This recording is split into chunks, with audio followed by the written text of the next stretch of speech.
Hello Heart of the Swarm players, welcome to my first Swarm video.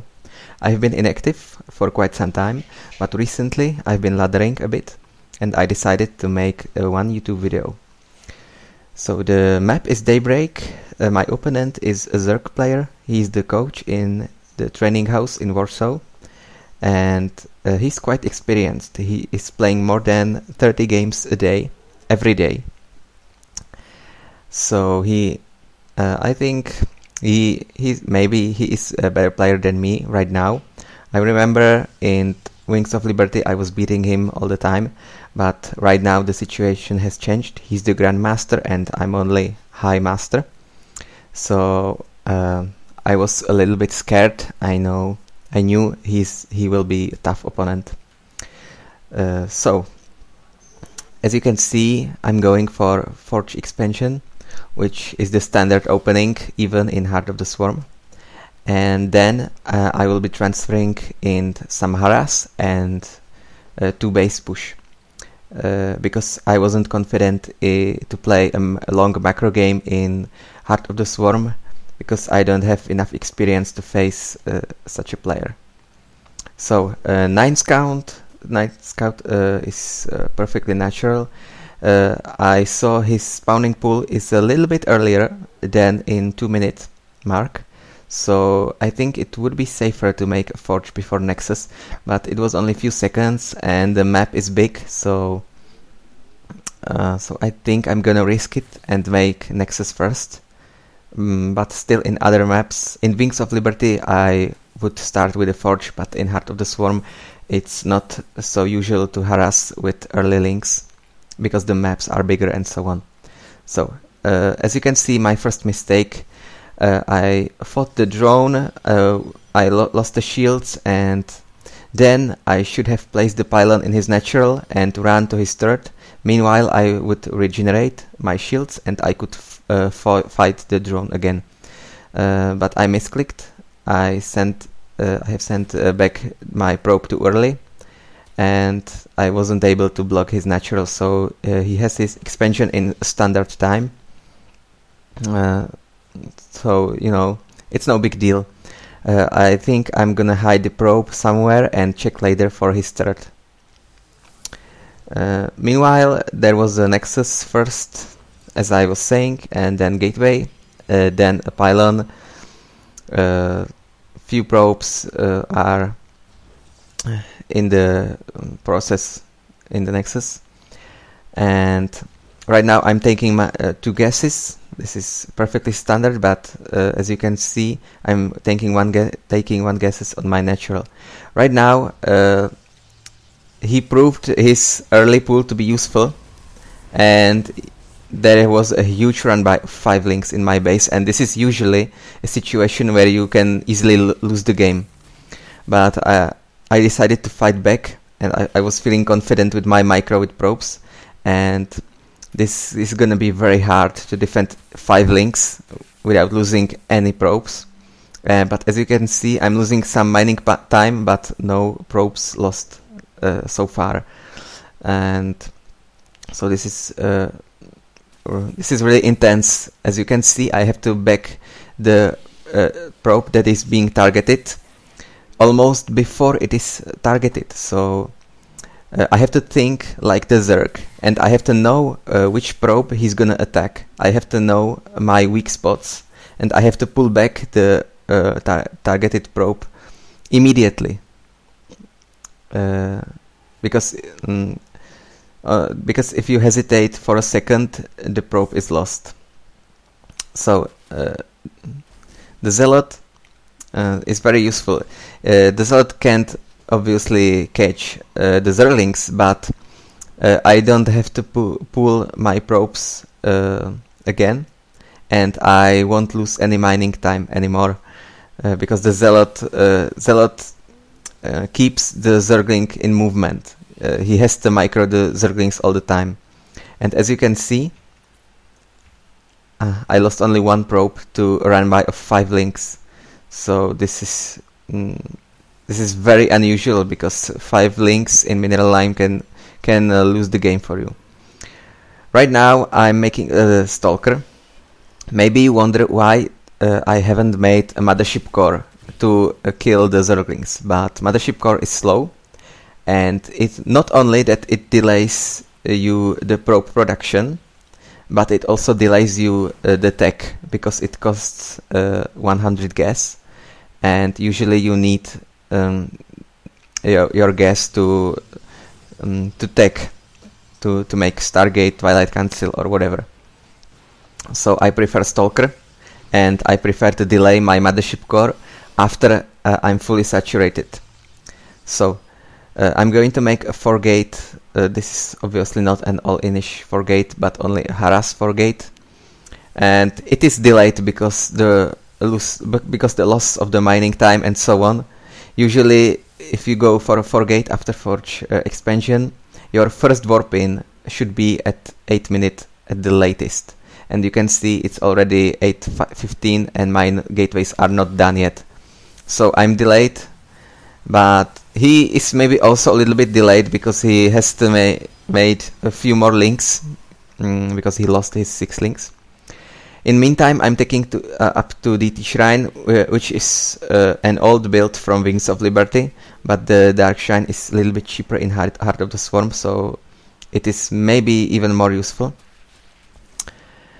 So the 4-gate is supposed to make some pressure. I will send a few Zealots and keep the Zerg making units and hopefully forget his detection, and then my plan is to strike with DTs on all his bases at once. Also, in meantime, I'm gonna fill up my saturation and add 4 more gates and transition into 8-gate Blink Stalker with +2 all in.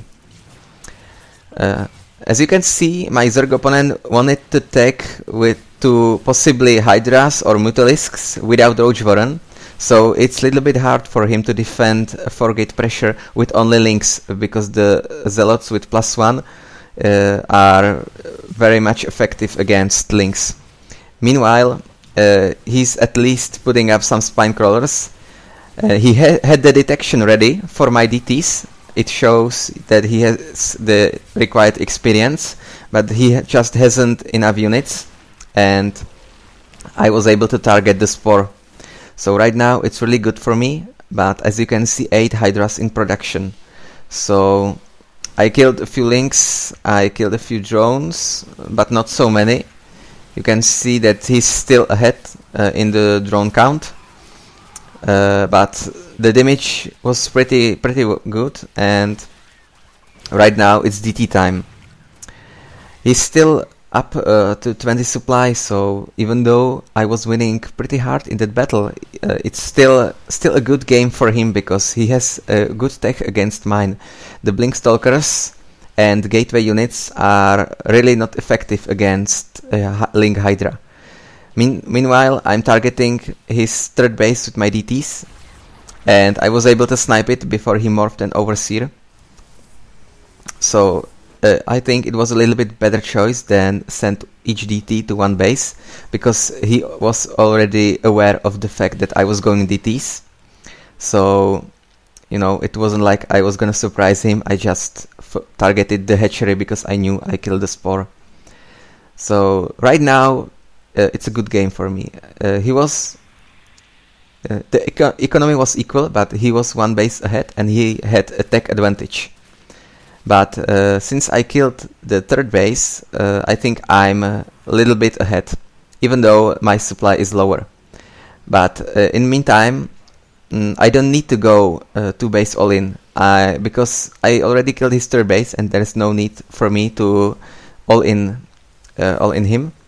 Plus, I know that he has the required tech, and I think Link Hydra would easily defend against Gateway army. So I decided to take my 3rd and take up to Colossi, because I obviously needed to counter the Hydras. But meanwhile, the Spire was done, and as you can see, my robo was really delayed, so no observers on the map. 8 Mutas in production. So this will be pretty hard, because the Mutas can make a huge surprise.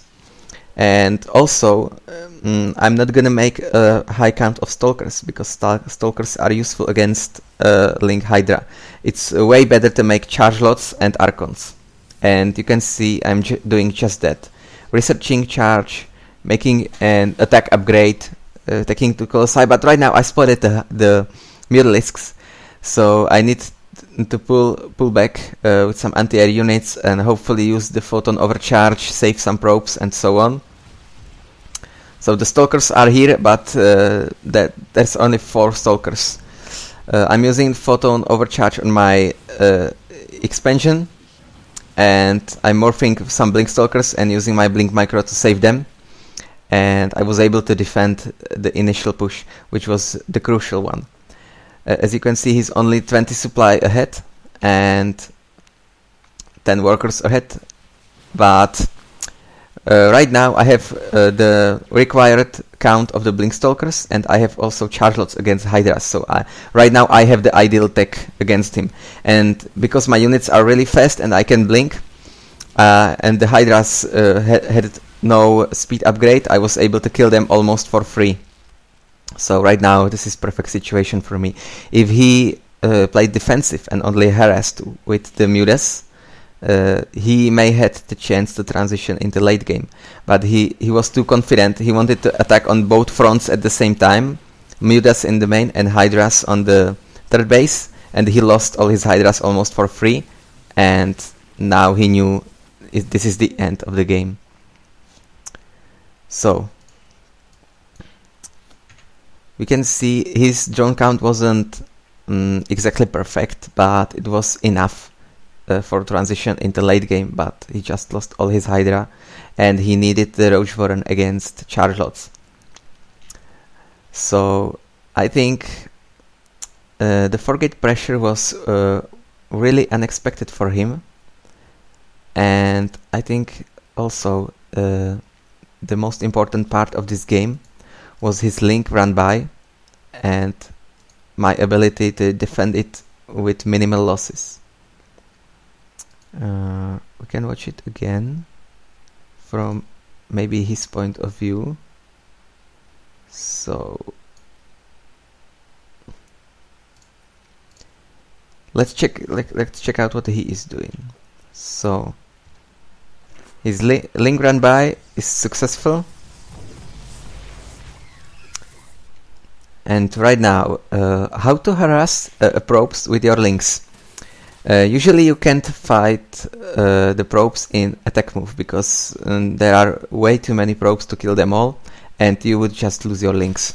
So you have to focus one probe and then shift click back and go back with the zero links.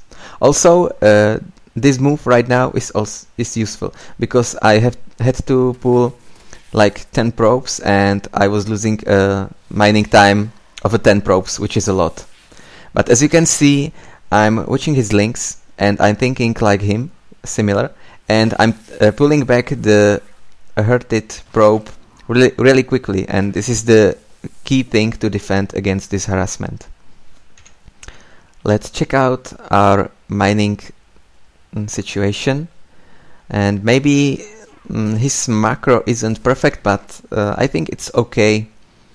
But it shows that he had a quite earlier pool, and that he spent 3 larvas for 6 links, and also since he knows the links in my base are doomed, he needs to make another link to secure at least the Xelnaga tower. So I'm ahead with my probes, and so his harass isn't working really well. The only thing he achieved is to delay my tech, because obviously my 4-gate was like 30 seconds late. Let's make this quicker and let's see if he was aware of my 4-gate pressure. He was ready with the Scouting Overlord, and he pulled it back really quickly, and I think too soon. He was greedy, he wanted to save the Overlord, but since he had done that, he wasn't able to scout my 4 gateways. And also, since he lost all his links in my base and had only 2 extra links, there wasn't enough units to gain the map control, and this is also very crucial. Because as you can see, he can't hold any Xel'Nagas, he can't scout his 4th base, and he just has no idea whether there is a proxy pylon or not. And that's why I think it's not always such a great thing to send your links into Protoss base, because you just have to make a significant damage, otherwise it's not worth it. So he wasn't aware of the 4 gate, and he only reacted after he saw 4 warping zealots, and that was a big mistake. Now we can speed this up. He has to earn time for his Hydras. So there are a few crawlers in production, 2 queens lost, and so on.